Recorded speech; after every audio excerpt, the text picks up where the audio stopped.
tenkte liksom egentlig at vi kunne begynne med, altså nå vi jo både, sorry, I'll switch to English. So then it's I have to be the one concentrating.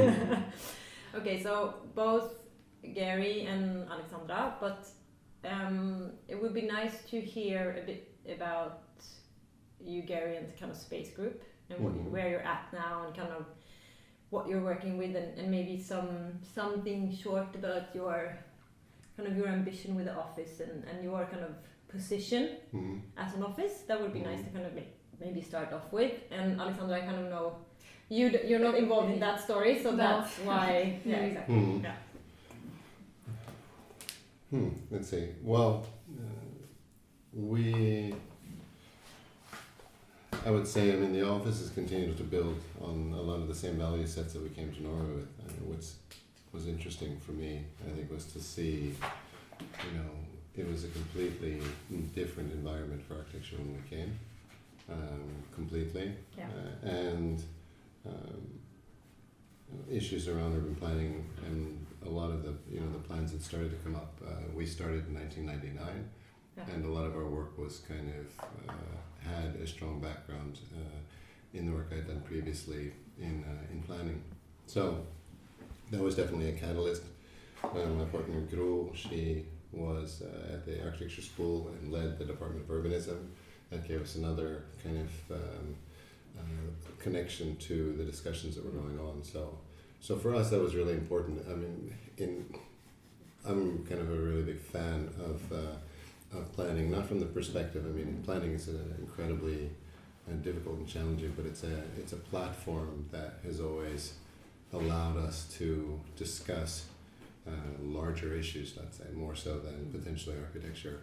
Architecture, you always kind of try to surreptitiously squeeze them in there, and in the end, the majority of architects are left with trying to create a, let's say, well now obviously sustainable kind of alibi, which kind of makes their project unique, because otherwise you'll just end up talking about aesthetics, which is an uncomfortable discussion for architects and largely subjective. So in urban planning, there's much less aesthetics and much more content. And that's what I've always been kind of fascinated by. You know, I came from a generation that introduced things like WIMBY to the agenda, you know, who are kind of good friends of mine, and how you can start to, you know, really early stages of public involvement processes and things like that, which we've now since developed much further and have a means for really harvesting a lot of information. So I think that a lot of the things that we were doing then, they've just kind of continued to kind of grow. We've been able to test them in different, you know, societies and different cultures. You know, I've since been able to work in the United States, and there we had much better resources and platform for going deeper in terms of the research. And I think it's, you know, largely for me, it's always been, you know, the work has always been kind of founded on, you know, social equity. Yeah. And, you know, where everyone was talking about, you know, this environmental sustainability, we were talking about social sustainability. And I think that ultimately environmental sustainability is a subset of social sustainability, but that social sustainability is kind of really critical. That's kind of what, you know, I think both kind of keeps us together, and it connects to so many things, you know, and it connects to politics, and it connects to social anthropology, it connects to culture and cultural differences and things. And, you know, we've always operated from day one with a very, how should I say, we've always had a slightly subversive approach, in the sense that we knew what we kind of wanted, and we more or less knew how to get there, but we knew that we somehow might have to take a number of side routes to kind of get there. Sounds to like that life point. in general. Yeah. So, you know, so we are always able to frame it in a way, because there's so many different actors in the process that we're doing, and we might have to then frame it in a way. And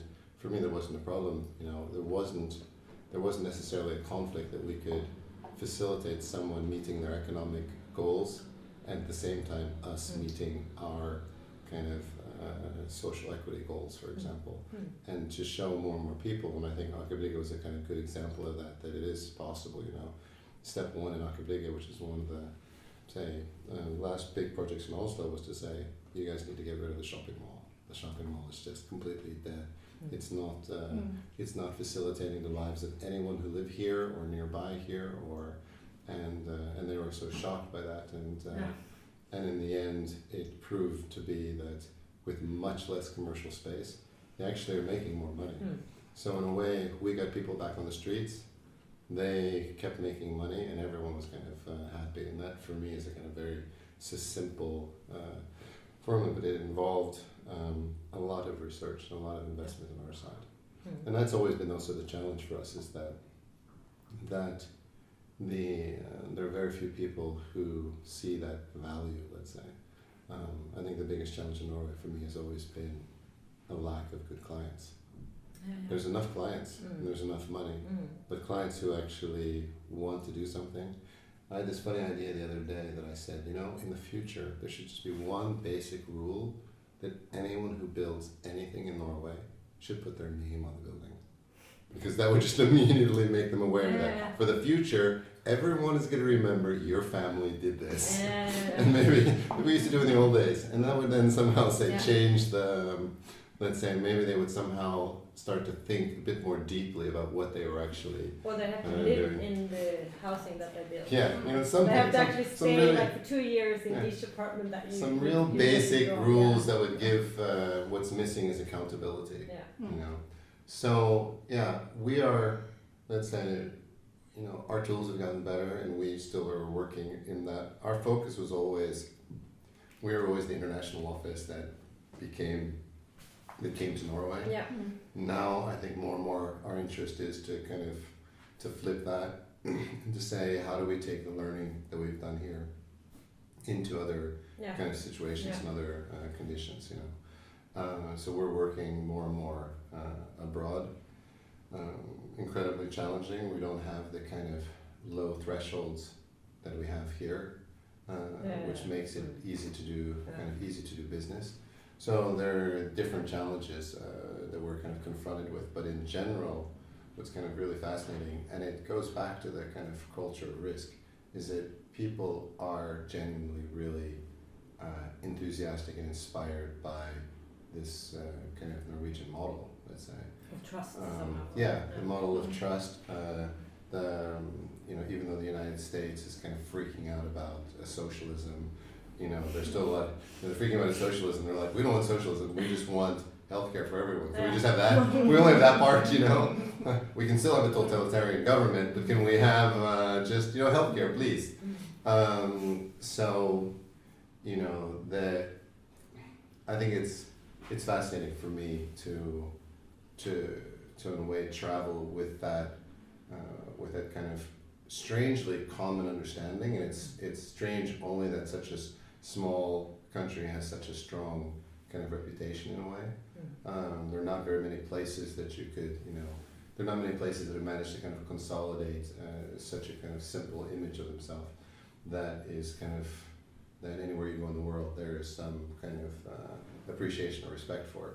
So I think flipping that and taking some of the things that we've managed to kind of do here is also an important kind of part of, let's say, the next steps. And we've been increasingly working abroad. Before we were working almost 100% in Norway, and now in recent years it's kind of switching more to 50%. Yeah. But interesting, just to follow up that kind of the image, this kind of simple image of Norway, or what you at least what you're trying to project in a way. Does that count for the architecture, kind of Norwegian architecture as well? Because it's interesting back, also thinking about now, 2020 and 2007,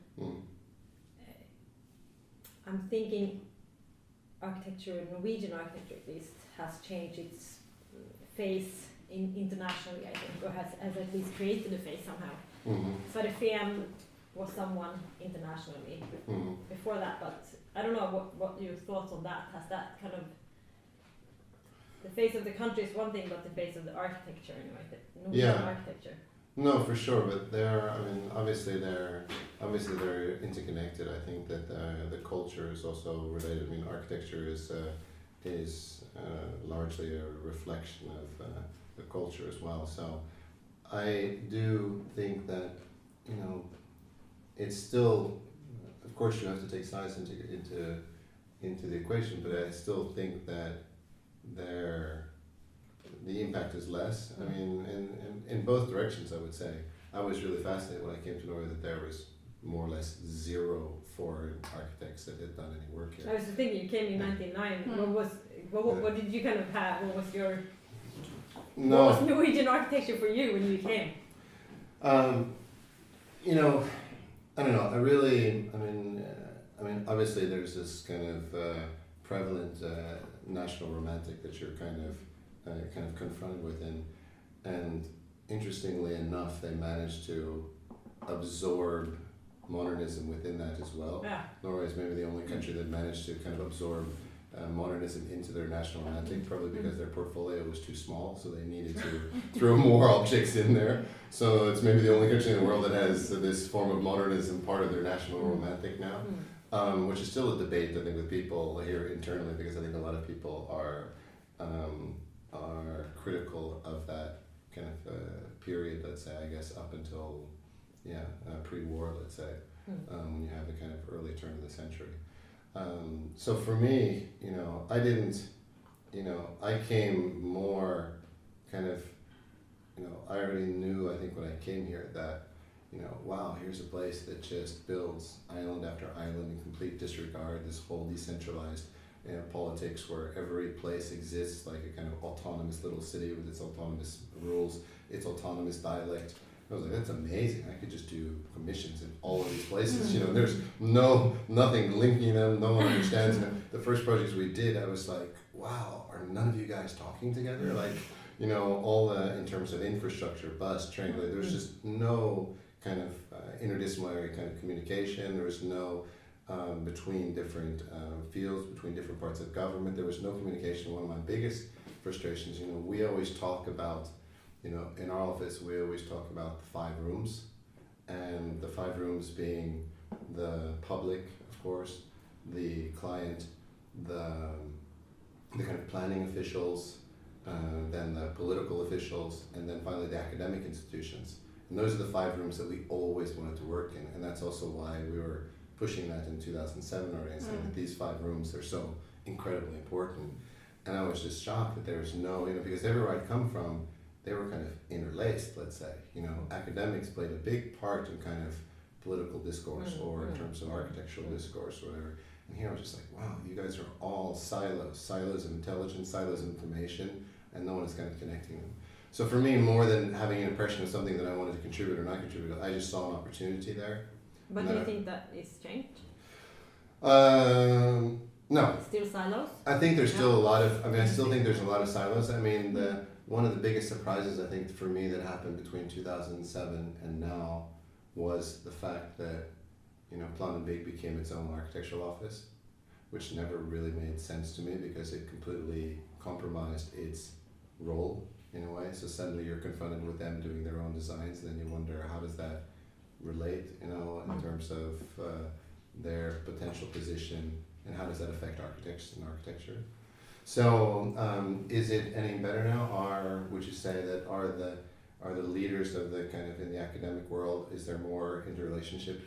Are businesses? You know, if you look at if you take a kind of MIT or what I say, if you take an MIT model, do you have businesses and academics kind of working together? You know, has Space Group ever worked together with the architecture school besides in an exhibition kind of format and to try to develop something? School has enormous resources, we have enormous resources. Are there anything going on between them? Zero. And I think that's a pity. And I think if you take ETH and Zurich, for instance, there's a deep connection between the architectural profession and the academic profession, and they're actually influencing enormously. And the risk is, no pun intended, that the kind of growth curve and this kind of sharing information, this collective intelligence that you would build, just gets somehow stunted in terms of its and that I think is unfortunate. So I would say that each of those have, to a certain extent, gotten stronger.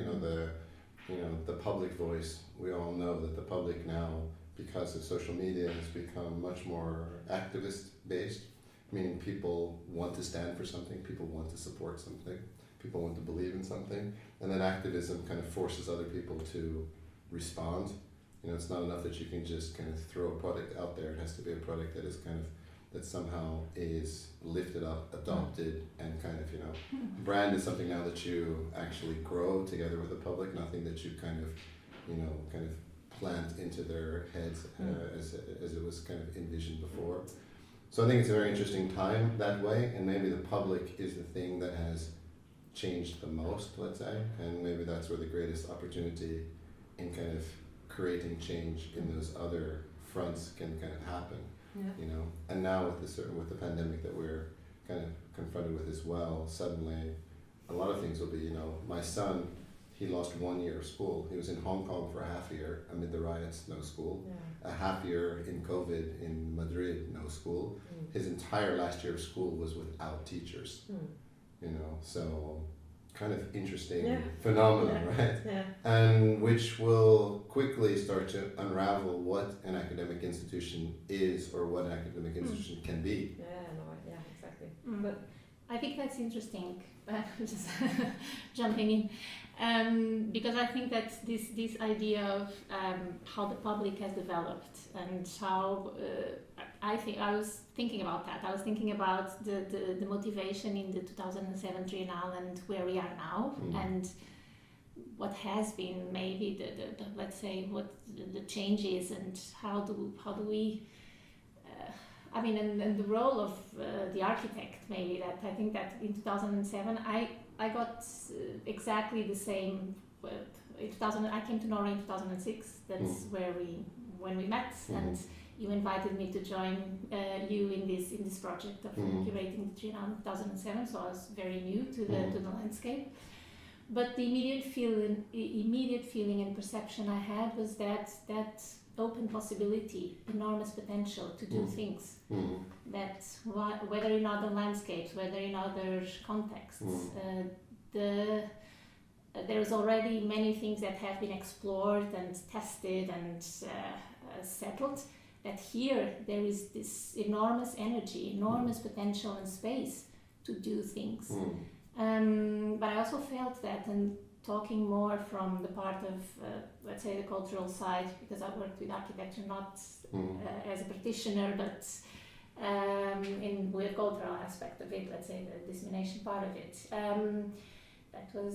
I also felt that there was not much communication between the different fields, between architects, designers, artists, and that's one of the things that somehow surprised me. There's this enormous potential, people doing very, very interesting things, but very little crossovers. And I think that was one of the things that with the culture of risk we tried to test and make room to happen. Because how was excuse my ignorance on my own kind of work in the history of the Triennale, but were you appointed or did you apply for some kind of a call? So there, because there was, I thought I had this with 2010, but I was corrected by Bjarne, so I thought I knew, but I didn't. There was a leap year. Yeah. The leap year was because of a kind of just breakdown in the system. Let's say. They had 2 prior ones. It should have been, they had 2000, 2003. Should have been 2006. Yeah, exactly. That didn't go so well. They realized they were kind of off course, and they called for a meeting where I was invited. It was a meeting at I think over at Josefines Gata, and they called for with Nal. With Nal, and a group of individuals to kind of discuss, where this thing is going and where this thing should go. Yeah. We were part of the first one, and that was super interesting for us. The 2001. The 2001, So I was glad to kind of contribute to that kind of discussion, but I think they probably also invited me because I was one of the people still at that time who spoke fairly freely, not having kind of not having the kind of Norwegian polite gene. Yet. Yeah. Unfortunately, I still have not figured it out.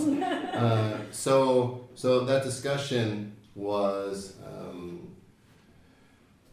it became really kind of apparent to me, and I think that was a bit of the problem with the Triennale, was the stakeholders that were involved, and the stakeholders each having, let's say, very kind of specific agendas of what they wanted to achieve.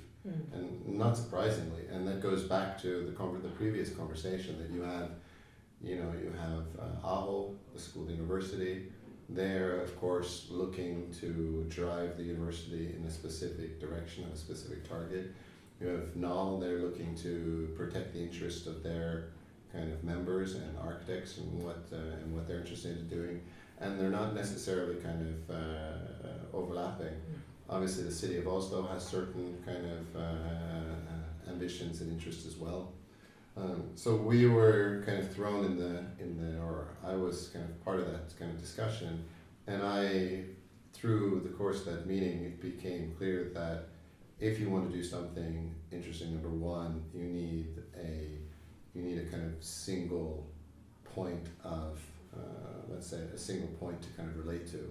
Generally, in these kind of events, that's called a curator. So that was a very kind of new and wild concept for them. And I said, well, the curator, it doesn't, the curator is not, it's not like a blank check. The curator has to kind of propose something. You still have a committee that kind of evaluates that. You can still try to kind of steer and kind of control that information, but the curator also will bring a very kind of clear vision versus this kind of Norwegian democratic dispersed kind of vision, the kind of social where everyone's going to have a little bit and in the end have nothing. Now you have a chance to say, here's something, a really strong kind of idea, and all of you will have a chance to kind of interact and relate to that idea. Which means basically you have to let go of the reins and learn how to kind of steer this process. And so that was a really big change for the Triennale to say, now we're going to move over to more of a kind of company that, versus this kind of decision by, this kind of democratic kind of group and that was challenging kind of for them to kind of let go of that and look at it from that perspective. Subsequently, they thought, okay, that's a great idea. Who do we ask? Could you do that? Who do we ask? And then, back to the low threshold and easily trying to solve things in Norway. Like, well, then you can do that. Yeah. That was that's how that came into kind of being. Now I don't remember all the details. It's been quite a long time. Yeah. But along those lines, something like that happened, and so that was a kind of important meeting. It would be interesting to kind of actually find the referat from that meeting. It'd be kind of interesting to see, because I'm sure you could find it, and I'm sure that the referat will show you exactly that, because that's when the shift happened. Yeah, that's interesting. When was it? The meeting, I guess it was, it must have been, because we had relatively little time, so it must have been 2006, because I think when we met, that is in July or August. Because I know actually from other referats and also letters to the Ministry of Culture, because they got support for the 2006 edition, which they then realized, we don't have ability to pull it through in 2006, and they wrote a letter to the Ministry of Culture saying, how about can we save it for 2007? And that was the process, and they were able to. But this letter was sent in March. In March of 2006. So it was kind of very short until they decided to go on. Yeah. So it was really the beginning of 2016. So we also had very little time to put it together. So we had a year and a half. It was a super tight deadline. So that's how that took place. And that was interesting just because it allowed us, Alexandra with her background and experience, both from the exhibition side and from the curation side, and with the Biennale, in Lisbon. Yes. To work with this institution from the Ministry of Culture. So that obviously gave us a kind of real good kind of catalyst and starting point to help them formulate, which is now the kind of current model for the Triennale. So that part, in a certain way, that was one of the biggest successes, let's say. So how did how did it move to the culture of risk? Like, what was your motivation, and how did that project kind of come about? How did the 2007 Triennale end up being about risk? I think it was two things, if I can start replying. Sure. There was this impression of the enormous potential that was here in the context, and somehow the notion also of some resistances to that enormous potential to develop, that somehow we wanted to understand and tackle. And from my side, and I think that you have also, I mean, you have to answer this because you were the person living in Norway. I came a bit as an outsider on that year particular, but I thought that from my side, I mean, I was very surprised also to feel that this enormous potential here about things and qualities and people. And also the circumstance, let's say, that it was a wealth country, there was actually conditions to do things. Before the financial crisis. Before the financial crisis, of course, we're talking about 2006, let's say, that when we were and still, coming from Portugal, the reference of Nordic architecture was still very much led by the Danes by that time, with a young generation of Danish architects that were kind of out there and in Venice. So that was, for me, it was a big surprise to come here and say, wow, there's so many things, so much potential here, how can we tackle this? And I remember we had this amazing process of research towards the definition of the theme, which were the fireside chats, in which we invited a number of different people to come and share their thoughts with us. I think that was really, really important. That's great. We probably have notes for all of that. We should have notes. We should have. Lots you of took notes a lot. on that. No, I don't know if you know, the fireside chats comes from the US, let's say. And that was a kind of a series of kind of conversations or discussions led by the president at the time. Who was it? Roosevelt. Yeah. So President Roosevelt had these fireside chats, and I just said, I want to bring that here. And so we invited people, let's say, kind of from a variety of kind of spectrums.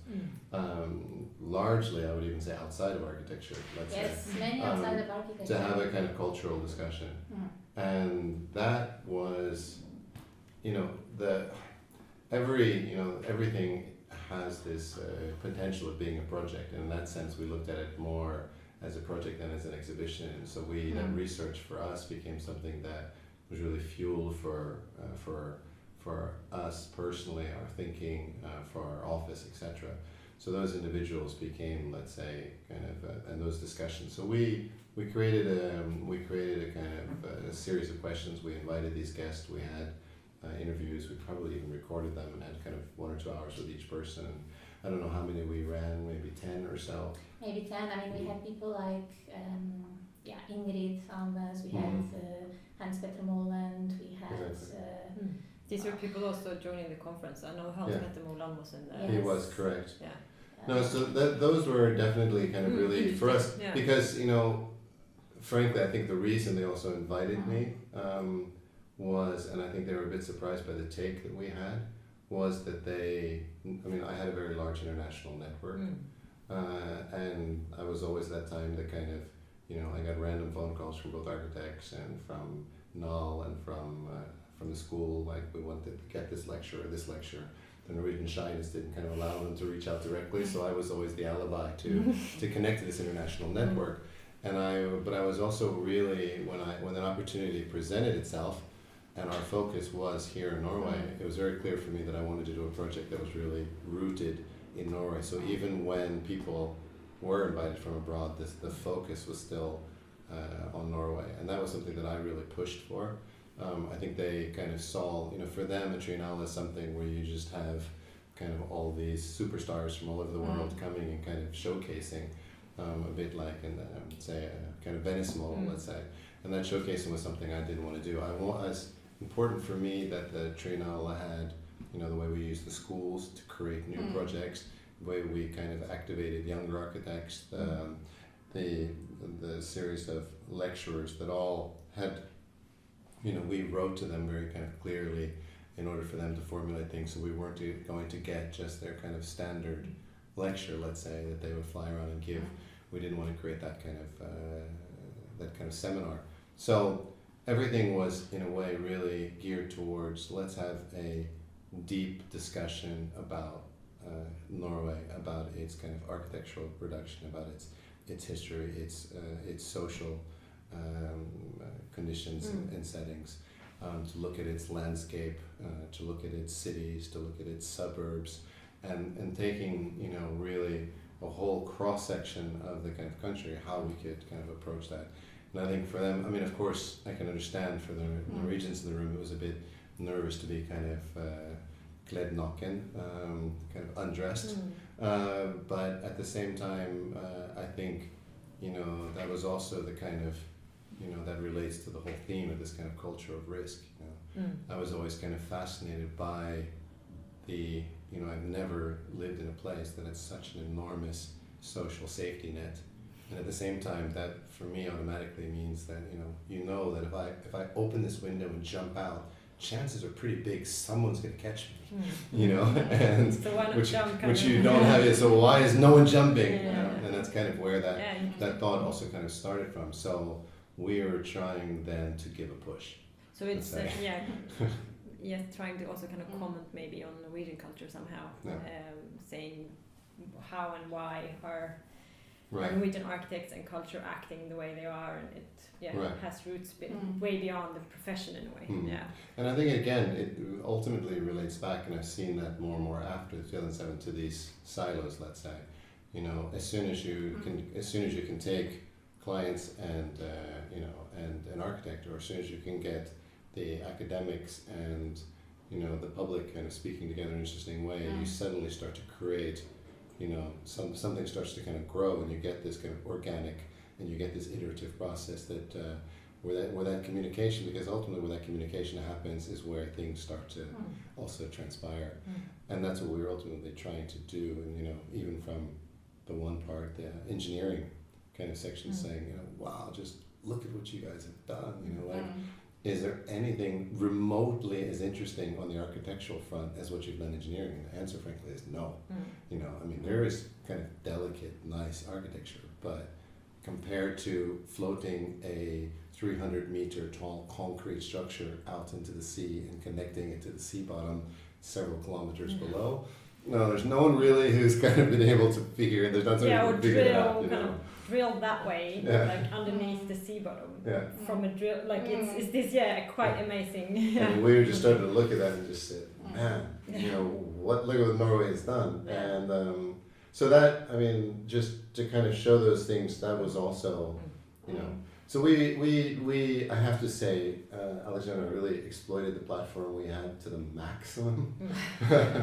With a lot of resistance, but that resistance, I think, just made us stronger. Yeah, and I think it's interesting that you say focus, that you pushed for kind of having that focus on Norway, because I also think that the 2007 Triennale was the first one I experienced also from living in Norway. I came to Norway in 2005, and I think also knowing now, like the Triennales before that, I think the 2007 Triennale was the first international Triennale somehow. So it's interesting how you say that you had this really wish to kind of push for the focus on Norway, but I think maybe it actually was I think 2010 had again maybe less of an international kind of, but still. But it's interesting because I think that also started kind of a tradition of the international focus, which then from 2013 kind of more established itself. But I think, which I find interesting. I mean, I think it's always an ambition to, for me also, it was about kind of creating, for us it was creating an exhibition, it was the writing, it was the fireside chats and the conversation, so that became part of this project crossing process. over all these people and all these let's say, this finding intersections between all these different fields. I think that was really something that's.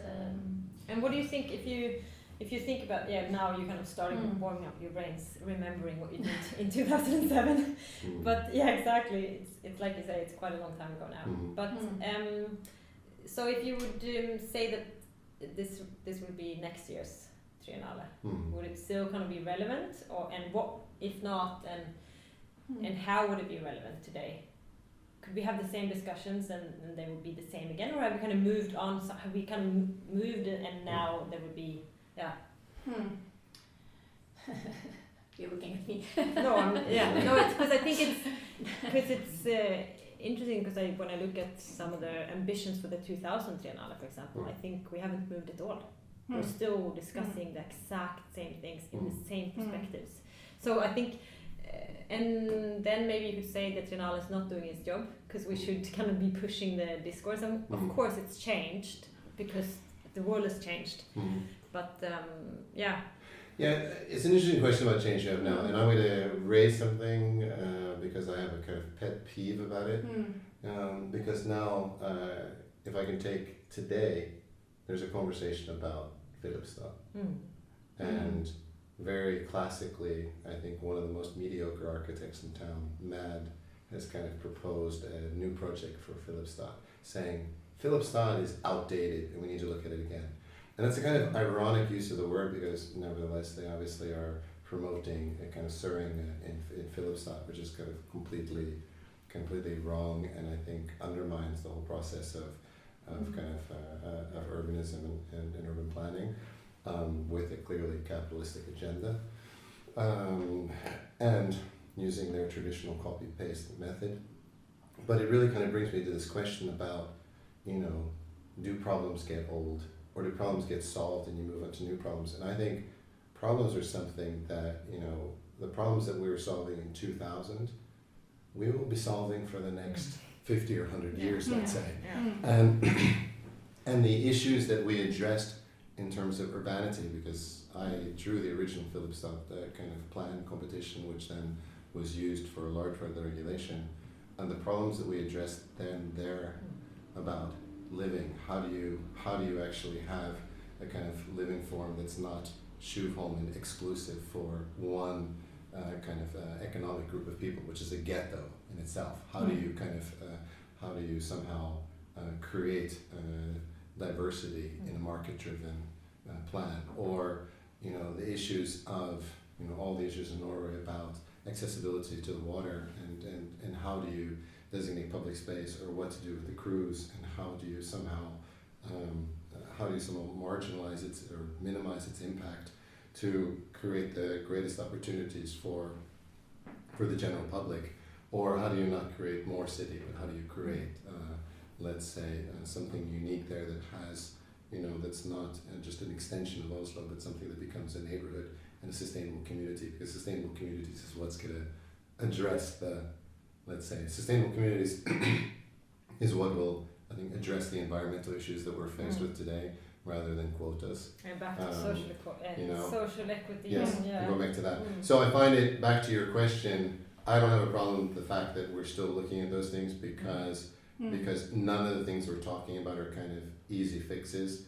Breaking down the 5 silos and saying you guys need to, those are always going to be challenges. Cultivating good clients who do put their name on the building and take responsibility for it, that's going to be a kind of problem forever, let's say. There has been bad architecture made throughout the entire history of architecture, and there have been great pieces of architecture made. Are we making more bad ones than were made 100 years ago, or more good ones? I would say it's probably a pretty even balance that way.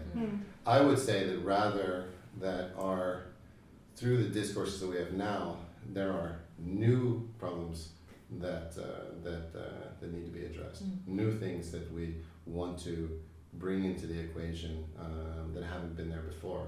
And there we see Oslo stronger than a lot of places I'm working tackling, whether it's new forms of mobility in the city becoming really strong and shifting from a car-based city to pedestrian and people-based city.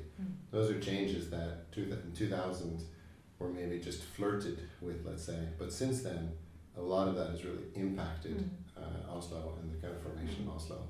But the reason I did the Philipstad example was only to kind of say that there's this kind of idea in architecture that, and I think architects are really, we're shooting ourselves often in the foot in the way that we kind of debate and discuss things. I think there is, it's a constant, it's an iterative process, architecture. It's a constant kind of dialogue. It involves a multi-layered process of different actors on the table at different times. And if we had built, say, Philipstad 5 years ago, then you could just as well come and say, yeah, the project's 5 years old. Yeah, it is 5 years old. The same way that my neighborhood in Frogner is 100 years old, and that neighborhood is a great neighborhood, and it's 100 years old. So I think the dating of things like that, I think, is really kind of problematic. But I think there are new things that we need. I would rather say there are new things we need to bring into the kind of discourse. You mentioned one yesterday, which is quite important to you.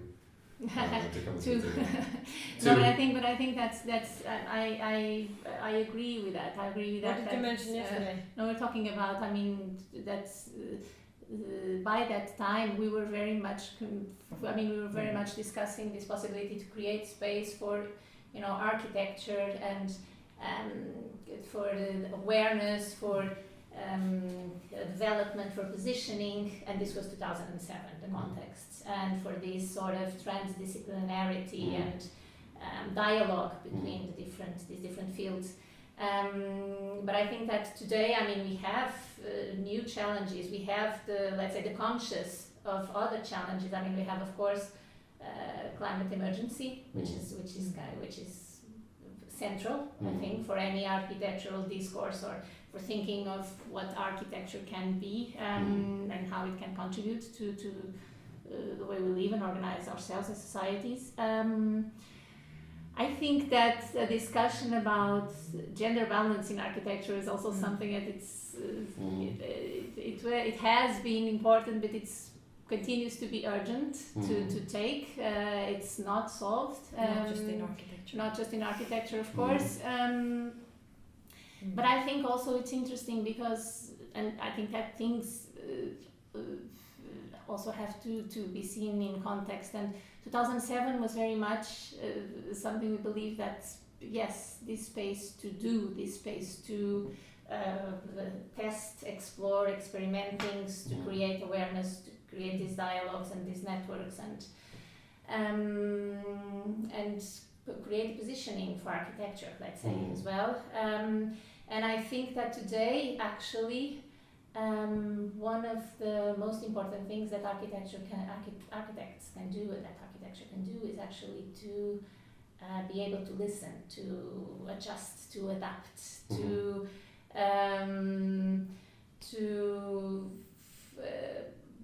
have the space of these, let's say, human interactions and relations, the relation between humans and nature, like that dimension has become so strong that I think that it's something that really for me it's really important. I'm thinking, one of the big changes as I experienced from 2007 now is the pace. The pace, you say, questions have been the same for 100 years or so, solving the same problems, but the pace and the emergency, maybe, like you say, of solving some of these issues is and also the rate of change. Like, for example, digital kind of life in a way. I'm thinking, it hasn't changed like humanity in any way, but the fact that we organize ourselves around our cell phones. It's something new. Like I was talking to another architectural office, we're talking about COVID-19 and how people are working from home and how 20 years ago that would be a huge problem to not be able to be together in the same space discussing kind of drawings, concrete, because now you work on BIM models and kind of engineers and other people are involved, and I think there's something has changed that has that's the problems are maybe the same, but we can't solve them we have to solve them in new ways. Yes. Yeah. Mhm. Yeah, I don't know, but No, for the COVID problem, I can say as running an office, I think I can honestly say 25 years ago in Rotterdam, we were talking about the landscape office, and it was just the flavor of the month, and everyone everyone wanted it, and in fact, I have a great piece of research that a close friend of mine wrote when she was working as the research director for Vitra, and talking about the future office. And it's an incredibly impressive and important piece of work. Margaret Geist wrote it. And we started to think about that. That was some of the things, thinking that we brought with us here.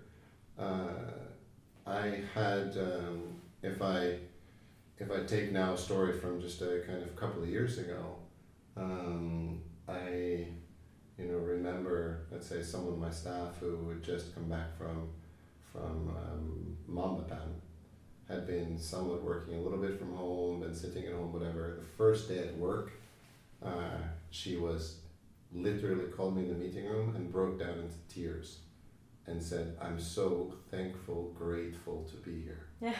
It was in complete tears to be back in the office. Flip it now to 2020 and COVID. First week, this is cool, guys, because we had a platform that was set up for it. We had a great server, we had VPNs, everyone could work on it. After the first week, then it started to say, wait, are we using Slack? Are we using Teams? Are we using Zoom? Are we using Hi5? Are we using WhatsApp? Are we using SMS? What are we using? Email? Like, where did you send it? I can't find it. So week number 2 was just, okay, we have 16 different platforms in which we're communicating on. Can we try to limit it to 2 or 3? That was week number 2. Week number 3 was, I can't see the sketch you're holding up to the screen. Exactly. That was week number 3. And week number 4 is like, okay, when is this shit gonna be over? Because actually, we wanted to be together, and it sucks being at home. And I'm gaining weight because I'm just snacking all the time. And, that was kind of week number 4. So, I guess one thing that we definitely figured out was that we genuinely liked being together. We genuinely liked having all this kind of sharing of tacit knowledge, because tacit knowledge is completely gone in COVID world, right? That means that little looking over someone's shoulder or asking your neighbor, hey, how do you do this? Everyone becomes a DIY, and DIY has as many bad examples as good examples. Everyone figures out everything that they kind of need to do. I had someone just in one mistaken kind of communication sent out a set of drawings for Nabovarsel. That person didn't register that it was like one day before Easter, and the neighbors just all freaked out, and the client freaked out, like, how could you be so insensitive? And those kind of things, which would never have happened if we were kind of together and drawings were getting. Someone think, the no, but QS it's Easter tomorrow. The QS system. Now they're just thinking about, I need to work, I need to do something, I need to. So, in one way, of course, our romanticism about flatter structures and less management and all that was kind of great. But I think the loss of tacit knowledge was kind of detrimental.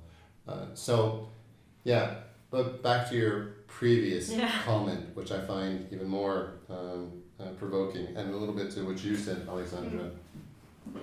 After 2007, I started writing a book. That book we just finished it now, and hopefully it will be published if everything works out before the end of the year. And the first essay in that book, which really started that thinking after 2007 Triennale, the first essay is "Architecture is Dead, but Not the Architect." And what that basically was saying was that the profession as we know it has kind of reached a kind of infernal kind of impasse. The way that we're kind of designing, building, collaborating. I said, it's fine. I don't have a kind of particularly romantic notion to it, but what I really like, and what the intention, you can read it when it's kind of published, is that the architect as a kind of profession is an incredibly unique profession.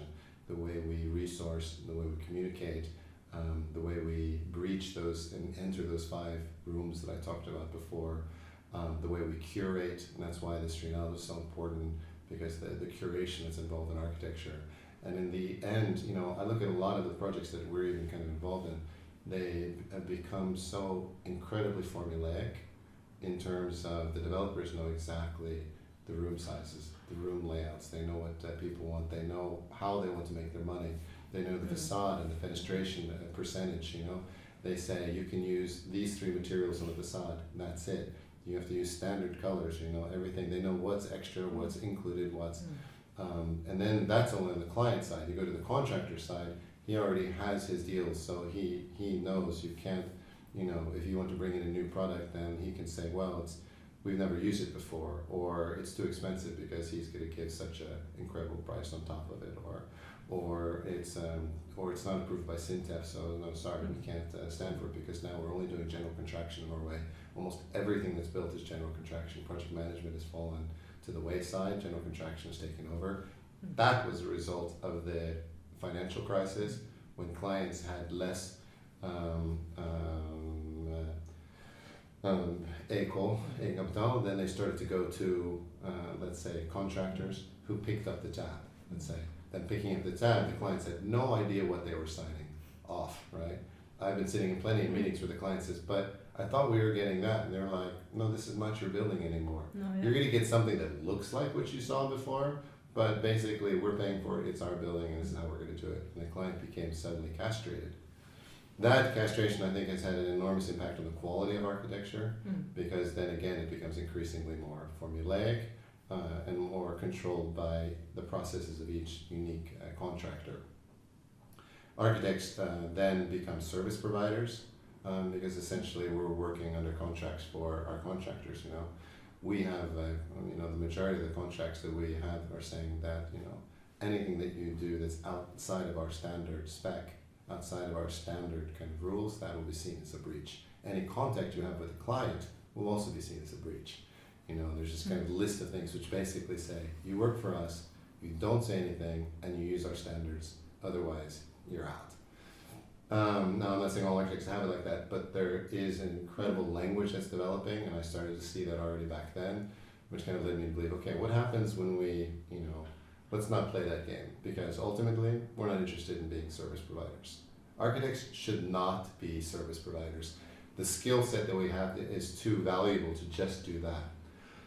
If we just do that, we're seriously undermining, I think, our profession. So we go into each kind of discussion that we're more and more, and I think that's been a big change, at least for us in our practices, we're only interested in partnerships. If you don't want to be a partner, and that might, you know, and there are different ways to negotiate that contract, but if you're not interested in having a partnership where we can actually add value to the process, then you should rather take a service provider. If you know what you want and you want something to draw it up and you want it done cheaply, then, you know, yeah, call Matt. Sorry. I'm sure this will be edited, so. But if you don't want to, that's also fine. No, but I think that's interesting, and I think a hugely important discussion to have within the profession. But I also think in this political room that you're saying, and in this kind of academic room, and kind of within all these spaces that you're discussing. But I think and I think my next kind of my next question would be, so how does that, so would you say that's maybe core to some of the contemporary issues of architecture? Like if I would say what were the biggest challenges of being an architect, and for like say architecture's dead, that means okay, then it's a huge contemporary issue. I think if architecture's dead, we have a problem. I don't agree that architecture is dead.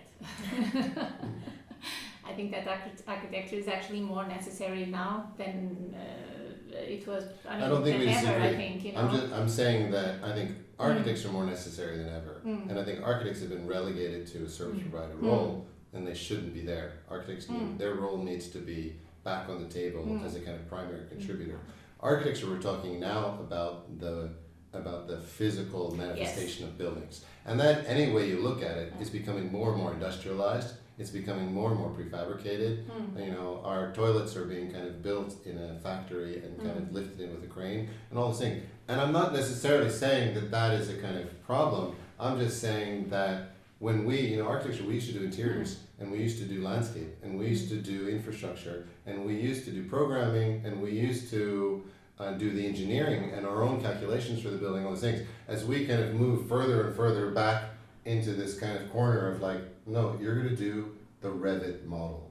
You're going to collect the information from the engineers and you're going to do the Revit model. No, you're not going to do the lighting. You're not going to do the color scheme. You're not going to do the interior layouts. You're not going to do the programming because we've already done that.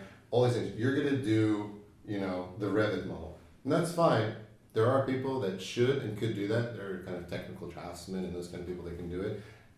And let's remember one more thing. It wasn't that long ago there was a discussion in the ministry that architect as a protected title would be taken away. That says everything. And that's not just happening here. It's happening kind of globally. And I think, you know what? Fuck it. Let them take it away. But I'm saying that there is still an incredibly important role for the architect. And the role that we have now in the project we're doing. I mean, number one, you know, like on the wall, that's a kind of big startup that we're kind of doing now. And it gives us the possibility to enter into that. And as soon as we enter onto the kind of client side or onto, let's say, the partner side, all those value sets before that we had to kind of subversively slide in like behind someone's back when they weren't looking, now they're front and center on the table, let's say, which means we have a totally different amount of inertia to discuss with the public, to discuss with politicians, etc., because we're not hiding it anymore. You know, we're not kind of closet environmentalists anymore. We're like really out there developing the technology, and I think that allows us, I think, to use our skill set in a much kind of better way. You know, and we're now, you know, we spend almost every penny, extra penny we have on research, as we did in 2007. We still do it now. You know, several years ago we did a project called Oslo Roadless. I don't know if you've seen it, but it was basically speculating on what happens when we're done with all the roads in the city. How will that affect it? What kind of conditions can we create and establish of that? And all of those things that architects could think about, you know, post-academic, be able to think about, suddenly start to become a reality. You know, that's what I think is kind of interesting, and that's where I think we have an enormous amount to give. And maybe not to sit there and kind of Revit models and say, how can we repeat, you know, 18 million stories of you know, prefabricated housing. You know? But that's interesting because what you say somehow gets back or connects back to the culture of risk, because I think that with the culture of risk it was very much also this space that we were claiming for architects, not being service providers but having a more, you know, a broader space to contribute.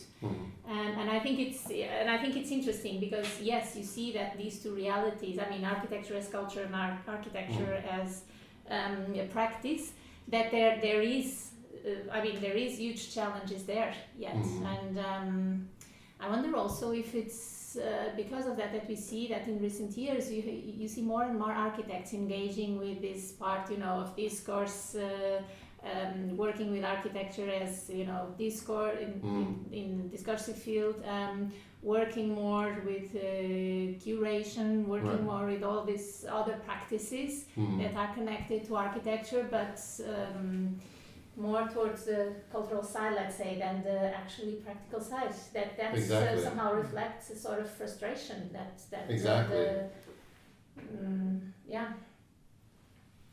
No, I think that's, it's interesting what you're saying about, because I looked at this drawing on the wall when I came in, and I... Which one? This one. Oh yeah. And I was curious. That's an architect's drawing. Yeah, I was like, what kind of project is this they're working on, and I try to kind of imagine. And I think, it's interesting as you're saying, what you're hoping is to kind of play the game through kind of on the same rules as the ones that have the control today, like you say, client being the client rather than the provider, and through kind of changing your own role, you can take back a position in a way in shaping projects and I'm not even sure it's taking back a position, because I think if you want to talk about that change from 2000 to 2020, I think it's about creating a new position. Yeah. Because I think that's a position that we, quite frankly, largely never had, let's say. You know, architects have always been kind of strangely somehow oscillating between their artistic desires and their engineering kind of nerdiness in their kind of production. But I think there's a whole generation of architects, and I think you're right. If you look at even some of the recent Venice Biennales, right? I think maybe not the one from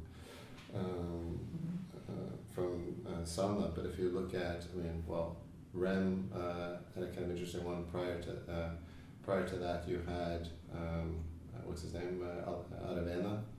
No, after him, was Aravena. Yeah, if you look at the Aravena, that again, Aravena is not a highly productive architect in terms of building buildings, but he's highly influential in terms of a kind of thought process and in terms of building up communities for these kind of this kind of community building that he was doing in South America. So incredibly influential, and so you don't see SOM doing the Venice Biennale and curating the Venice Biennale, and probably never will, let's say.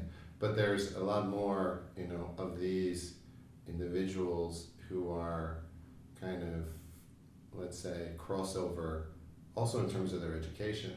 That's a fascinating thing. I had someone working here recently that had a degree in economics and a master's in architecture. Yeah, exactly. What a great combination. Just such great conversations that we had, Every architect that I kind of work with who has this kind of duality is super interesting, because they bring in such a important kind of perspective.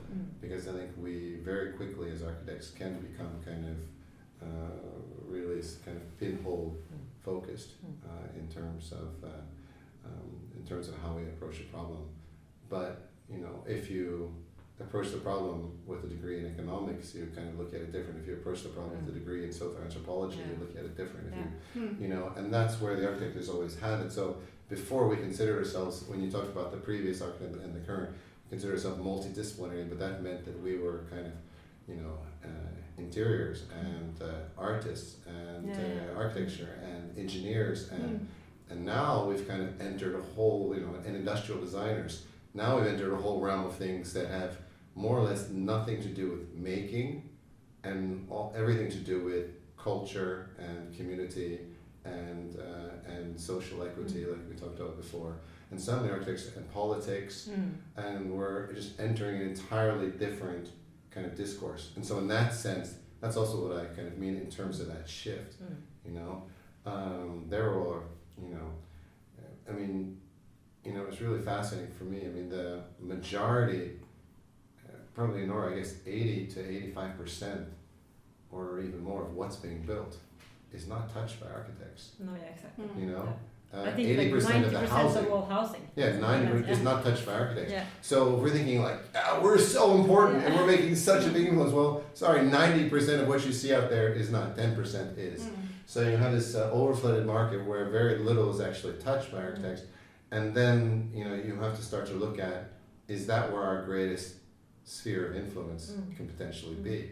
Or can we actually influence the other 90%? Yeah. Maybe not through drawing better kind of window patterns on the facade, but maybe through introducing a community center and a new kind of programming or shelter, or maybe creating or involving yourself in politics.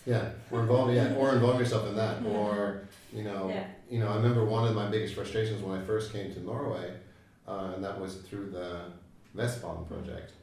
It was so incredibly difficult for them to imagine layered ownership.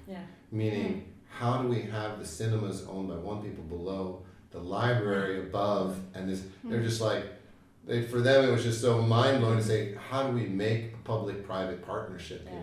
And as an architect, you're like, I don't know, you guys figure that out. This is good urbanism. This is good. This will make we'll create all these things, and they had just no clue. They could not get the people behind it to understand its how to solve it from a just purely from an ownership basis. And that was part of the demise of that project. Yeah. So now we could do it. Now I know exactly. Now they know how to do it. Yeah, now they only do public-private partnerships. Yeah. But so if to kind of wrap up somehow, if all these I think hugely important issues that you bring kind of to the table in terms of the role of the architect, if you can, kind of put it simply. So how can an arena or a platform like a Triennale somehow contribute? How can can a Triennale contribute to positive change in terms of these issues that you're drawing up as problematic and or not? And what can we use the Triennale for in a way? Can we use it, or is it important somehow? No, I consider myself inable to answer this question. You got two hats on. Because I was happy. I was going to sit back. No, because I think that even though being in the center of it, even though kind of trusting the importance of the Triennale somehow, and leaning towards that, I think we still need to ask the question. I have an answer for you. Okay, I have two answers for you. Answer number one. I'm super happy that the Triennale has 300% positions now, or I don't know what percentage they are, but so freaking important, because what you really find is that there's a kind of backdraft after every kind of Triennale or Biennale or whatever event you have, and that in that backdraft, a lot of the intelligence is kind of just evaporating. I was so happy to go back and look look at the graphics, look at the logo. I mean, the logo that we created then was the logo that they use now. It's the first one. Yeah. The graphics that we developed there were just so strong and suggestive, and I'm just thinking, I went back and I looked at it, and it was like such a joy to look at it, and that's why I had a kind of split answer to your, are these issues still relevant? Yeah, I think they're largely still relevant, and I think, but I think there are also new issues. If I was asked to do it again, I wouldn't do that again, but it would definitely influence what I would do now. And my point is this: without having that continuity in the organization, then it'll be impossible to keep mapping that intelligence and growing that intelligence, let's say. So otherwise, it's just going to be a one-off thing. It'll come and it'll go and it'll kind of like burn out, and the next thing will come and that'll be kind of forgotten. So how you have an organization that can keep manifesting the continuity of that kind of intelligence, I think is super important, because then you start to have depth in an organization, and so for me, that's really important, with those steps that you guys have taken. I mean, and let's look at it another way. This is the first conversation in 13 years I've had about that exhibition. It shouldn't be like that. I've never talked to any of the curators since. Should not be like that. What you ultimately want to be doing, and maybe if I was going to push it one step further, I would say what you're doing is as relevant or more relevant than what the school is doing. So if you want to look at the Triennale like a Strelka, and I'm not saying it is now, I'm saying it has the potential to be. If you want to look at it like a Strelka Institute or something, you can almost elevate it to that. Do you know Strelka? You can almost look at the Triennale, if you kind of created a slightly different platform for it, to say, back to our conversation, which I referred to my son and him having a year of schooling without teachers. You suddenly then start to become really dependent on a new definition of what education is.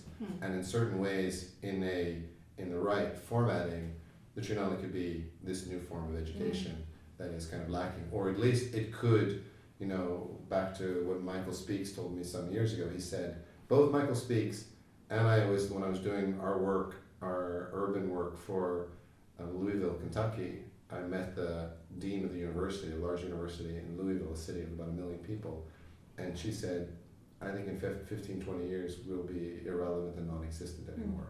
And then people will be getting a completely different way of getting credits. And those credits might be, like this conversation might be 2 credits, You might have a lecture that you go to will be 1 credit, and you might have to have 1 million credits that you'll get through writing, through lectures, through different ways that you will accumulate knowledge, and then knowledge will be kind of somehow accredited, and then once you've accumulated a certain amount, a certain type of knowledge, that you will then have this magical degree, let's say. And in the end, the degree is kind of irrelevant. What you want is intelligent, sensitive, reflective, curious people. That's what you kind of want the world to be filled with, right? So in that sense, I would say that the Triennale would then be part of that, let's say, collection, or part of that almost academic or post-academic environment. And I think that makes it kind of incredibly valid. Now, how do you do that? I can't speculate on now. But I think you're very much well on that way. But I think one important thing I would just say would be to, which you're starting to do apparently, is to stop the leaking. And the leaking meaning the leaking of all of the knowledge that you guys are kind of creating. To find ways of how you can stay relevant, keep that information kind of active, keep the kind of discourse going, also in the non-Triennale years, you know? Then I think it would be even more relevant.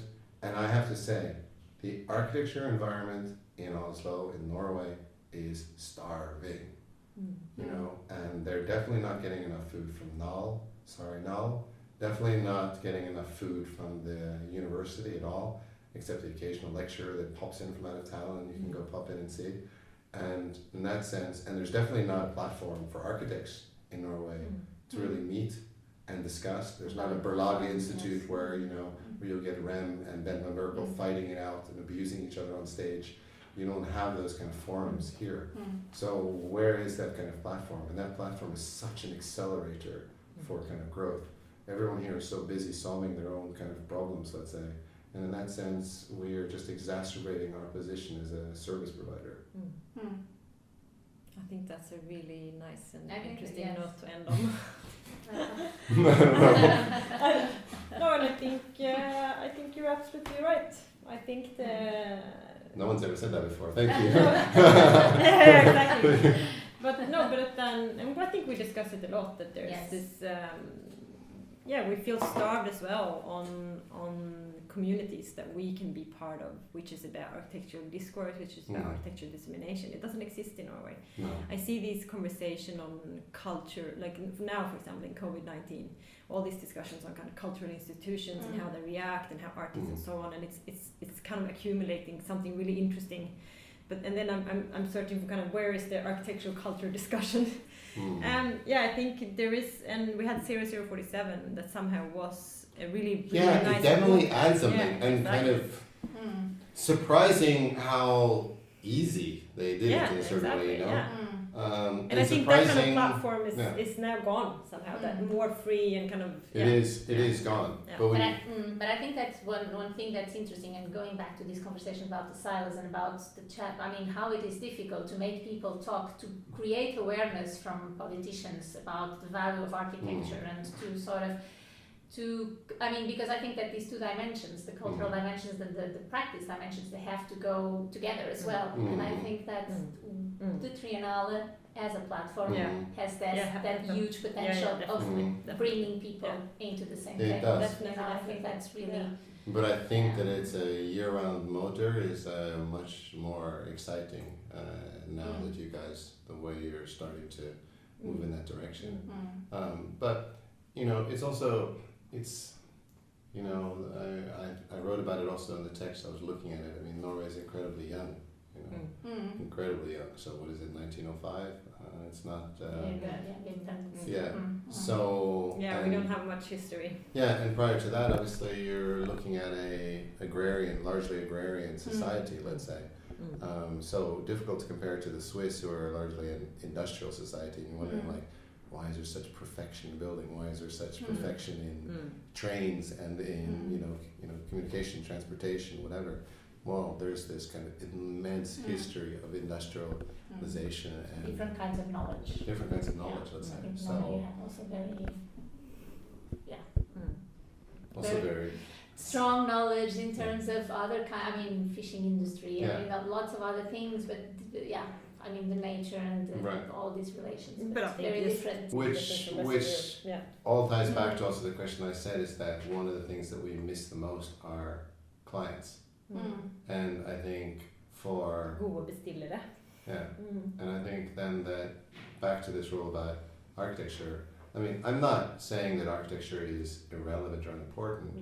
I'm just simply saying that again, back to this 90-10 split, that there's so many things that the architect can do. And one of those things I put on the list is make better clients.